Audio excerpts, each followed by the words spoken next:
मैं रोशनी स्वागत करती हूँ हमारे सुनने वालों का शॉर्ट स्टोरीज विद रोशनी के मंच से। दोस्तों, आज मैं आपके लिए लेकर आई हूँ वेद राही द्वारा लिखी गई एक था चित्रकार एक था राजा डोगरी कहानी का हिंदी अनुवाद। तो चलिए शुरू करते हैं हमारी आज की मुलाकात। तवी नदी में बाढ़ आई हुई थी। नैनसुख एक ऊंचे पत्थर पर खड़ा होकर बिफरती हुई लहरों की तरफ एकटक देख रहा था। आपस में भिड़ती, टकराती, फिर एक दूसरे में डूबती। तैरती लहरों में उसे अपने मन की तस्वीर नजर आ रही थी। उसके मन में भी ऐसा ही उफान था। वह सोच रहा था, जब बारिश पहाड़ों पर बरसती है तो बाढ़ शहरों नगरों में आती है।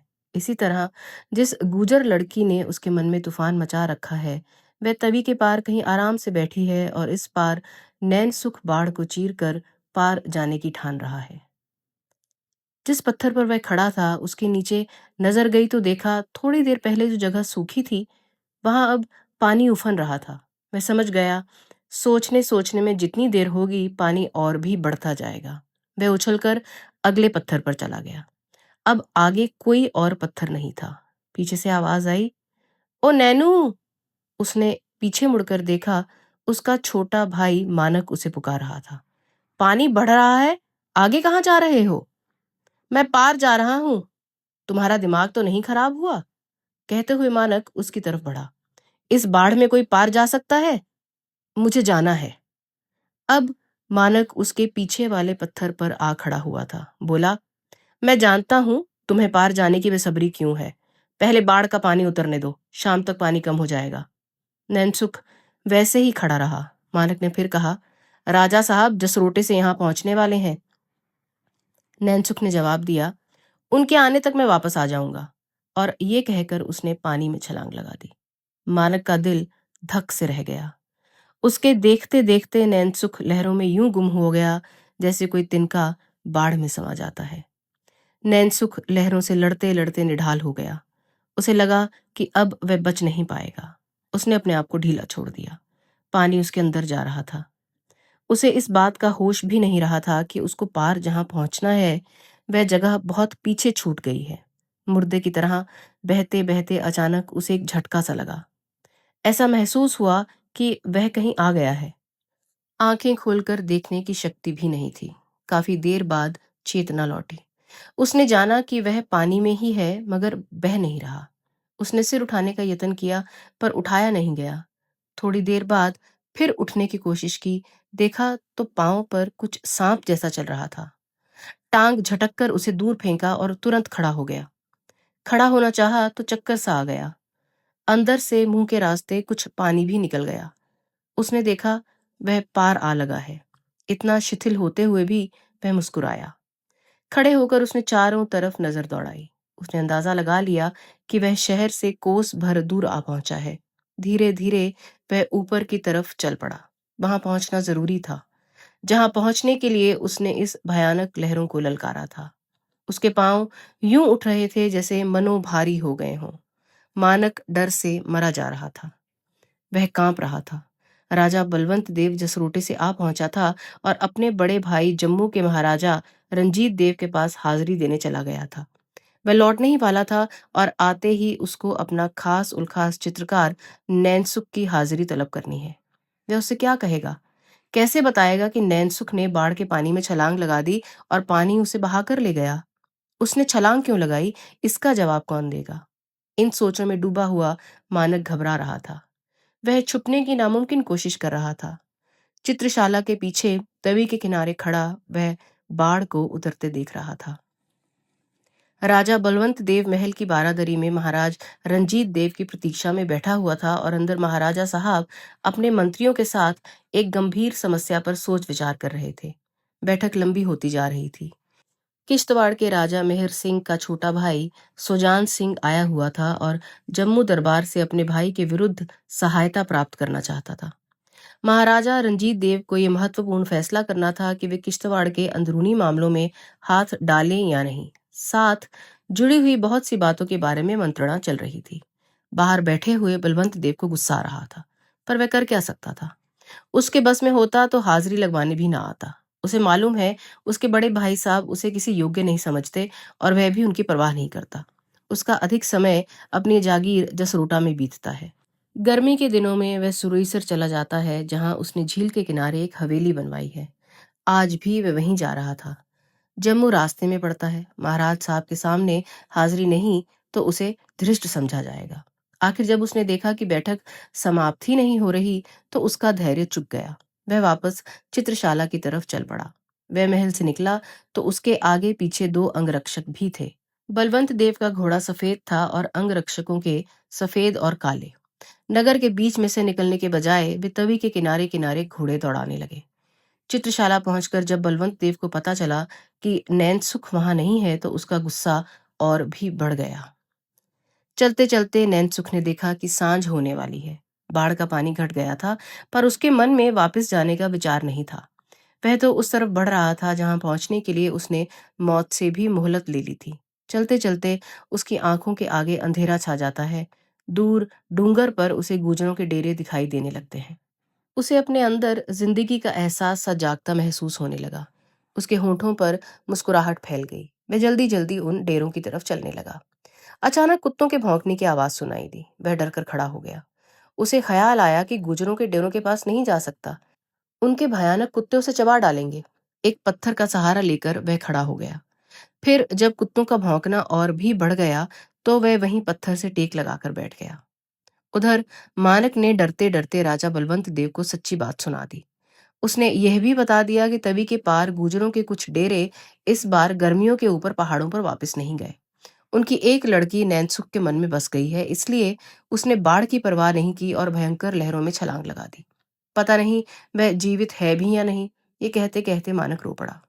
बलवंत देव ने हैरान होकर पूछा, गुजरों की लड़की केवल उसके मन में बसी है या उससे मिलती भी है? मानक ने जवाब दिया, वह कहता है कि वह उसे सिर्फ दूर से देखता है। ये नहीं हो सकता। दूर से देखने के लिए कोई बाढ़ में नहीं कूद जाता। बलवंत देव बोला, जाओ कुछ घुड़सवारों को उसकी खोज करने भेज दो। वह आएगा तो हम उससे खुद ही पूछ लेंगे ये सब कुछ। झटके से नैनसुख की आंख खुली। उसने देखा एक गुजर उसे झिंझोड़ रहा था। आप कौन हो जी? वह पूछ रहा था। नैनसुख ने यहाँ वहां देखा। पौ फट रही थी। तवी के पानी की आवाज आ रही थी, पर बाढ़ वाली आवाज नहीं थी। उसे बीती हुई बातें याद आ गईं। उसने गुजर से कहा, मैं बाढ़ में बह गया था, पता नहीं यहाँ कैसे पहुंच गया। अगर पार जाना है तो मैं पहुंचा देता हूँ। नहीं, मुझे पार नहीं जाना, तुम जाओ।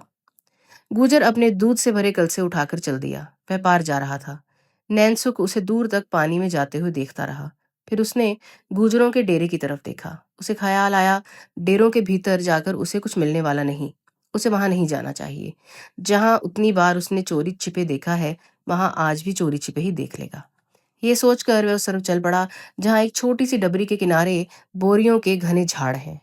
डबरी देखकर उसे महसूस हुआ जैसे वह भी चुपचाप उसी गुजरी की प्रतीक्षा में बैठी हुई है, मानो उसका पानी भी हिलने डुलने से डर रहा है। नैनसुख एक घने पेड़ के पीछे बैठ गया। उसका मन उतावला होने लगा। अब किसी समय भी वह घड़ी आ सकती थी जिसके लिए वह चलकर नहीं, डूब कर यहाँ तक पहुंचा था, केवल उसे देखने के लिए। अचानक झाड़ियों के बीच में से वह उसे आती दिखाई दी। उसकी धड़कन तेज हो गई।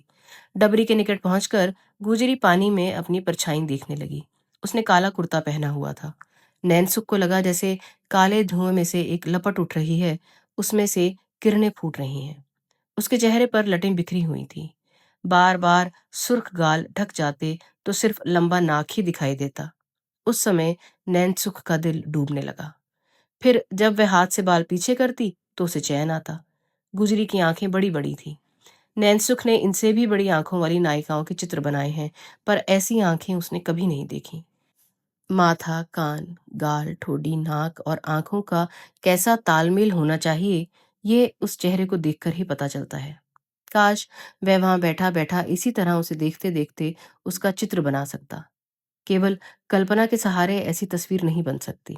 गुजरी बैठ गई। पानी में हाथ डालकर वह उसे धीरे धीरे हिलाने लगी।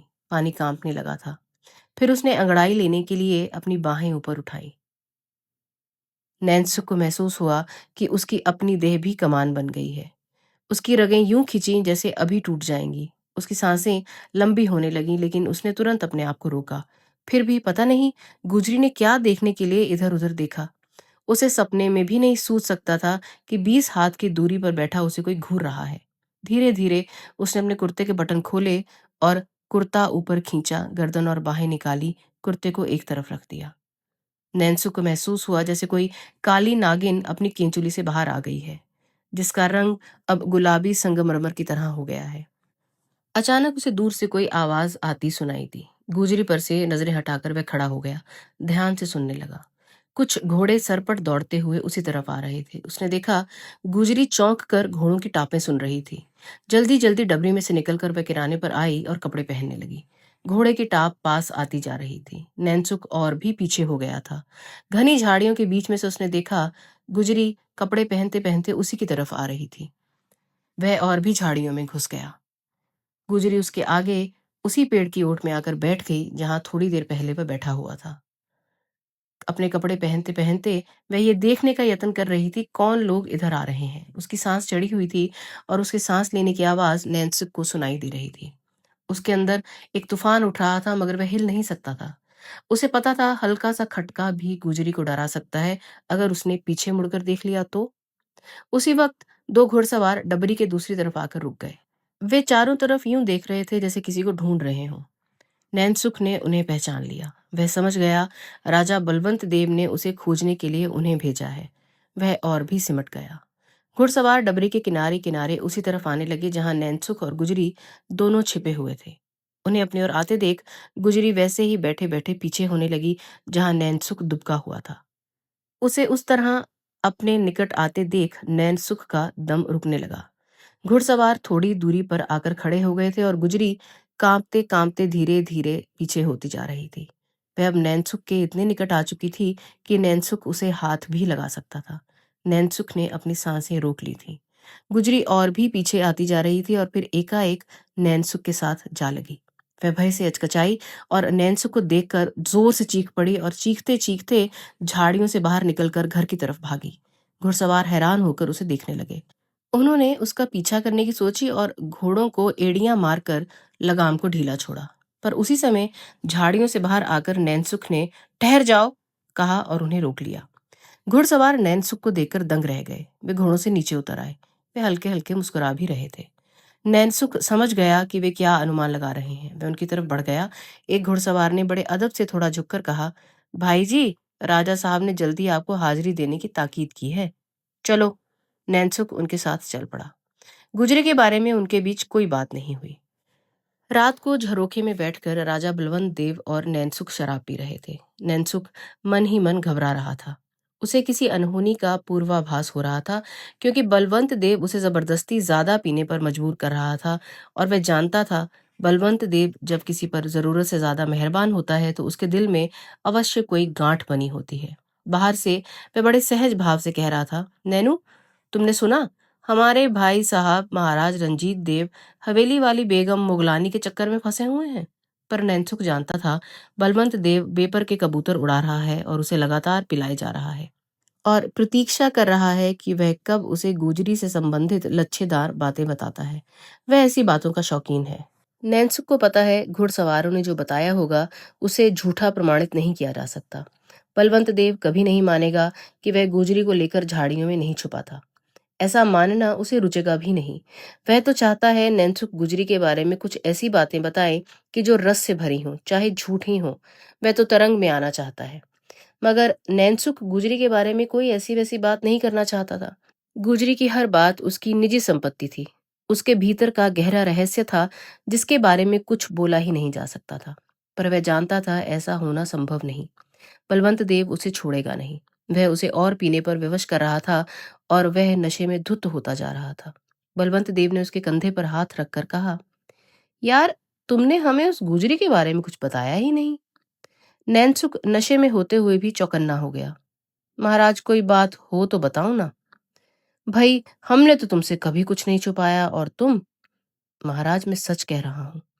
और जिन्होंने अपनी आंखों से देखा, उन्होंने देखा, मैं मानता हूं, मगर सच नहीं देखा। आंखों देखा भी कभी झूठ होता है? होता है महाराज। ये कहकर उसने सारी सच्ची बात सुना डाली, मगर बलवंत देव की तसल्ली नहीं हुई। उसे मजा ही नहीं आया। बोला, नैनू, हमें बुत्ता देकर तुम पछताओगे। तुम्हें शक है हम उसे तुमसे छीन लेंगे?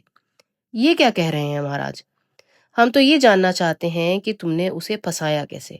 लोग तो कहते हैं गूजर लड़कियां आसानी से हाथ नहीं आती। बलवंत देव की बात सुनकर नैनसुख को वितृष्णा सी हुई, उसका दम घुटने लगा। उसे महसूस हुआ कि उसका निज का भेद बदनाम होने लगा है। बलवंत देव ने फिर से पूछा, उसका नाम क्या है? मुझे नहीं पता महाराज। बलवंत देव को क्रोध आने लगा। हमसे नाम भी छुपाओगे तुम? आपके चरणों की सौगंध है, मुझे नहीं पता। नैनसुख रुआंसा हो गया। महाराज, मुझे उसकी शक्ल इतनी पसंद आई कि मेरा जी चाहा मैं उसका चित्र बनाऊं, मगर उसके साथ बात करने का अवसर ही नहीं आया। मैं उसे देखता तो बस देखता ही रह गया। इतनी सुंदर है वो? बलवंत देव ने क्रोध में भी ये बात इतने प्यार से कही कि नैनसुख एकदम कांप उठा। उससे भूल हो गई थी। उसे गुजरी की सुंदरता के बारे में कुछ कहना नहीं चाहिए था। बलवंत देव की आंखों में लालसा के डोरे देखकर उसके मन में हलचल मच गई। बलवंत देव और भी उसके निकट सरक आया। मैंने पूछा, वह इतनी सुंदर है? नैनसुख फिर भी कोई उत्तर नहीं दे पाया। तुम्हें बहुत चढ़ गई है, जा दफा हो यहां से, कहकर बलवंत देव हुक्का पीने लगा और जल्दी जल्दी कश लगाने लगा। नैनसुख बड़ी मुश्किल से उठा और अपने आप को संभालते हुए बाहर की तरफ चल दिया। उसका रोने को जी कर रहा था। अपने मन का भेद, जो उसे इतना प्रिय था, बलवंत देव ने उसकी मिट्टी पलीद कर दी थी। अपना आप इतना तुच्छ उसे कभी नहीं लगा था। दूसरे रोज बलवंत देव का पूरा अमला फैला सुरवसर की तरफ चल पड़ा। बलवंत देव ने तुर्की साफा सिर पर रखा हुआ था और मुगलों वाला पजामा पहना हुआ था। वह अपने सफेद घोड़े पर बैठा हुआ था। आसपास 7-8 अहलकार घोड़ों पर बैठे उसके साथ साथ चल रहे थे, जिनमें नैनसुख भी था। पीछे 2 रानियां पालकियों में बैठी हुई थीं, कुछ दासियां भी साथ थीं। उनके पीछे 10-12 सिपाही हथियारों से लैस घोड़ों पर बैठे थे। उनके पीछे दूसरे सामान बरदार। सवेरे बलवंत देव महाराजा रंजीत देव के दरबार में हाजिरी लगवा आया था और उस तरफ से निश्चित था। जब एक काफिया तूतियों वाली खुई की तरफ जाने लगा तो नैनसुख ने दूर गुजरों के डेरों की ओर देखा। उसे पता नहीं चला कि उस समय बलवंत देव और कुछ दूसरे हलकार उसकी तरफ धीरे धीरे देखकर मुस्कुरा रहे थे। काफिला सुरुईसर पहुंचा तो हवेलियों में गहमा गहमी हो गई। नैनसुख ने अपना सामान अपने कमरे में रखवाया, जहां वह हर साल ठहरता था, पर उसका मन कहीं और था। दूर तवी के किनारे डबरी के पास वह निराशा में डूबा हुआ था। अभी तक उसे शर्मिंदगी महसूस हो रही थी। उसका उपचार गुजरी के पास जाना ही था। वह उससे बात भी करना चाहता था, पर अब यह संभव नहीं था। गर्मियों के दिन जब यहीं काटने हैं। वह बलवंत देव को कैसे समझाए कि गुजरी उसके लिए क्या है? प्रेमवश आदमी कितना विवश हो जाता है। उसका मन कहीं बाहर निकलने को नहीं कर रहा था। वह अंदर ही बैठा रहा। दूसरे दिन बलवंत देव का संदेश मिला कि शाम को वह उसके पिछले दीवान खाने में आ जाए। एक विशेष चित्र बनाना है। नैनसुख को पता है कि विशेष चित्र का क्या अर्थ है। नग्न लड़कियों के साथ खुद भी बेलिबास होकर कई तरह की मुद्राओं और आसनों में चित्र बनवाने का उसका खास शौक है। हर समय इसी तरंग में रहता है कि कब कोई सुंदर लड़की हाथ लगे और नैनसुख से विशेष चित्र बनवाए। सुरेसर की इस हवेली में रहकर उसे और कोई काम भी नहीं। नैनसुख को अच्छा नहीं लगता, पर क्या करे। इस तरह के चित्र बनाने के बाद जब राधा कृष्ण का कोई चित्र बनाना पड़ता है तो उसे बड़ा कष्ट होता है। दोनों भावनाओं के बीच की दूरी के पाटने के लिए अपने अंतर के टुकड़े करने पड़ते हैं। अब तो टुकड़े करने का भी वह अभ्यस्त हो चुका है। शाम को वह कागज, कलम, कूंचियां और रंग लेकर पिछले दीवान खाने पहुंच गया। राजा बलवंत देव पहले से ही वहां बैठा हुक्का पी रहा था। नैनसुख ने जय दया कहा और एक तरफ बैठ गया, जहां वह अपना सामान ठीक ठाक करने लगा। इसी बीच कमरे में कौन आया कौन गया उसने इस तरफ ध्यान ही नहीं दिया। पर जब उसने सामने देखा तो देखता रह गया, उसका रंग उड़ गया। राजा बलवंत देव के बगल में वही गुजरी बैठी हुई थी। नैनू, तुझसे कहा था ना कि हम कभी ऐसी गुजरी को ले आएंगे जिसका कोई सानी नहीं होगा। बताओ, है क्या कोई इसका जवाब? तू भी आज कोई ऐसी तस्वीर बना कि मुगलों की नानी मर जाए। ले शुरू हो जा। ये कहकर बलवंत देव ने गुजरी के कंधों पर से शॉल खींच दिया। नैन सुख की नाड़ियों में लहू जम गया, आंखों के आगे अंधेरा छाने लगा, दम घुट रहा था। बलवंत देव की अनदेखी तलवार ने भीतर ही भीतर उसे चीर दिया था। अगर वह अकेला होता तो हलाल होते हुए बकरे की तरह चीखता। पता नहीं वह कैसे बैठा हुआ था। गुजरी उसके सामने ग्लानि में डूबी हुई थी। उस चुप्पी को बलवंत देव ने तोड़ा। मुस्कुराते हुए उसने अपना कुर्ता उतार दिया और बोला, शुरू कर भाई, ऐसी खूबसूरती तुम्हें दोबारा नहीं मिलेगी तस्वीर बनाने के लिए। ये कहकर वह हुक्के के कश लेने लगा। नैनसुख से हिला भी नहीं जा रहा था। उसके हाथ निष्प्राण हो चुके थे। बलवंत देव ने गुजरी की ठोडी ऊपर उठाई और बोला, तुम्हारी तस्वीर अच्छी कैसे बनेगी? गर्दन उठाकर रख, उधर देख। क्यों भाई नैनू, कुछ बन रहा है या नहीं? इसकी ऐसी तस्वीर बना कि जिसने इसे बनाया है वह भी मात खा जाए। आखिर नैनसुख कांपते हाथों से कागज पर रेखाएं खींचने लगा। टेढ़ी मेढ़ी रेखाएं, जिनका न कोई सिर न पैर। वह तो भूल ही चुका था कि वह एक चित्रकार है और उसने असंख्य सुंदर और कलात्मक चित्र बनाए हैं। बलवंत देव उसके कम कपाते हाथों को देखकर मन ही मन खुश हो रहा था और गुजरी के साथ छेड़छाड़ कर रहा था। कुछ देर बाद अचानक उसने नैनसुख की तरफ देखा और बोला, बे नैनू, यहाँ तो आ, बता तो क्या बना रहा है? नैनसुख त्रस्त हो गया। कुछ बनाया होता तो दिखाता। गर्दन नीचे किए वह रेखाएं खींचने का उपक्रम किए जा रहा था। बलवंत देव ने फिर मुस्कुराते हुए कहा, दिखा तो। यूं बैठे बैठे हम भी दोनों तस्वीर ही ना बन जाएं। नैनसुख ने फिर भी कागज आगे नहीं बढ़ाया तो बलवंत देव अपना कुर्ता पहनने लगे। बोला, लगता है आज तुमने कुछ बनाया ही नहीं। कभी कभी ऐसा होता है। नहीं बन रहा तो ना सही भाई, हम तुम्हारे साथ जबरदस्ती थोड़े कर सकते हैं। अब तो यहाँ रोज ही मौज मेले होते रहेंगे। कुर्ता पहनकर बलवंत देव खड़ा हो गया। इधर आ। नैनसुख आगे बढ़कर उसके निकट जा खड़ा हुआ। बलवंत देव उसके कंधे पर हाथ रखकर दरवाजे की तरफ चल दिया और कहने लगा, नैनू, तुम हमसे अपने याराने छुपा नहीं सकते। यही हुस्न परी है ना? ले जा इसे अपने साथ। क्या याद करेगा कि किसी राजा से वास्ता पड़ा था? जा, मौज कर ले। ये कहकर बलवंत देव दरवाजे से बाहर निकल गया। नैनसुख वहीं खड़ा रहा। उसकी समझ में नहीं आ रहा था कि वे क्या करे। उसने पीछे मुड़कर गुजरी की तरफ देखा। उसने शॉल ओढ़ लिया था। नैनसुख धीरे धीरे उसके निकट जाकर खड़ा हो गया और बोला, चल बाहर आ जा। गुजरी उठी और उसके पीछे पीछे चल पड़ी। हवेली के पिछले दरवाजे में से गुजरकर दोनों झील के किनारे आ गए। बाहर अंधेरा ही अंधेरा था। नैनसुख ने धीमे से गुजरी से पूछा, तुम अकेली अपने डेरे तक चली जाओगी? नहीं, गुजरी ने जवाब दिया। चल फिर मैं तुझे छोड़कर आता हूँ। कहकर नैनसुख तवी नदी के किनारे चल पड़ा। पीछे पीछे गुजरी भी थी। एथम के ढलान के निकट पहुंचते पहुंचते आधा अधूरा चांद बादलों के बीच में से झांकने लगा था। नैनसुख ने एक बार भी पीछे मुड़कर नहीं देखा था। मैं चाहता था जल्दी जल्दी उसे उसके डेरे तक पहुंचा दे। झीनी चांदनी में दोनों ढलान पर से यूं उतर रहे थे जैसे दो अपरिचित राहगीर साथ साथ चल रहे हों। तूतियों वाली खुई को पार करके एक जगह पहुंचकर गुजरी खड़ी हो गई। नैनसुख खड़ा रहा, कुछ बोला नहीं। गुजरी उसके आगे से गुजर गई। थोड़ी दूर जाकर वह अचानक रुक गई। वह वापस उसके पास आई और बोली, तुम ही कल झाड़ियों के पीछे छुपकर मुझे देख रहे थे ना? हाँ, नैनसुख ने जवाब दिया। गुजरी पल भर उसकी तरफ देखती रही, फिर मुड़ी और अपने घर की तरफ चल पड़ी। नैनसुख अपलक उसकी तरफ देख रहा था। वह अंधेरे में यूं गायब हुई जैसे आकाश से कोई तारा टूटा और अंधेरे में गुम हो गया। फिर वह धीरे धीरे चलता तवी के निकट पहुंच गया।